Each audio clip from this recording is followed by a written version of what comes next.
ওমানের সামাইল এলাকায় আল-মাহা পেট্রোলিয়াম কোম্পানির একটি ফিলিং স্টেশনে ভয়াবহ অগ্নিকাণ্ডের ঘটনা ঘটেছে। স্টেশনে থাকা একটি যাত্রীবাহী মিনিবাসে হঠাৎ আগুন ধরে গেলে তা দ্রুত পাশের ফুয়েল পাম্পে ছড়িয়ে পড়ে।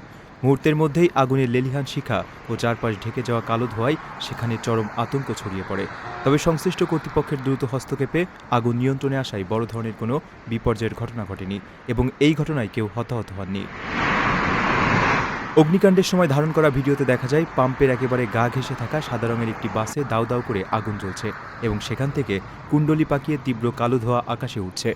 আগুনের ভয়াবহতার পাম্পের ওই অংশটি মারাত্মকভাবে ক্ষতিগ্রস্ত হয়। স্টেশন কর্তৃপক্ষের পক্ষ থেকে জানানো হয়, আগুন লাগার পরপরই ফায়ার সার্ভিস ও সংশ্লিষ্ট কর্তৃপক্ষের সঙ্গে সমন্বয় করে দ্রুততম সময়ের মধ্যে তার সম্পূর্ণ নিয়ন্ত্রণে আনা সম্ভব হয়। পাম্পের কার্যক্রম নিরাপদে পুনরায় শুরু করার জন্য প্রয়োজনীয় সব ধরনের নিরাপত্তামূলক ব্যবস্থা ইতিমধ্যে গ্রহণ করা হয়েছে। আগামী কয়েকদিনের মধ্যেই স্টেশনটি পুনরায় স্বাভাবিক কার্যক্রমে ফিরবে বলে গ্রাহকদের আশ্বস্ত করেছে আল-মাহা কর্তৃপক্ষ। সেই সাথে জরুরি পরিস্থিতিতে দ্রুত সাড়া দেওয়া ও সহযোগিতার জন্য উদ্ধারকারী দলগুলোর প্রতি আন্তরিক কৃতজ্ঞতা প্রকাশ করেছে কোম্পানিটি। ওমানের সেরা রেট দিচ্ছে বাংলাদেশি প্রতিষ্ঠান গালফ এক্সচেঞ্জ। প্রিয়জনকে টাকা পাঠাতে আজই আসুন আমাদের যে কোনো ব্রাঞ্চে অথবা কল করুন স্ক্রিনে দেয়া নাম্বারে। গালফ এক্সচেঞ্জ, বাংলাদেশিদের প্রিয় এক্সচেঞ্জ।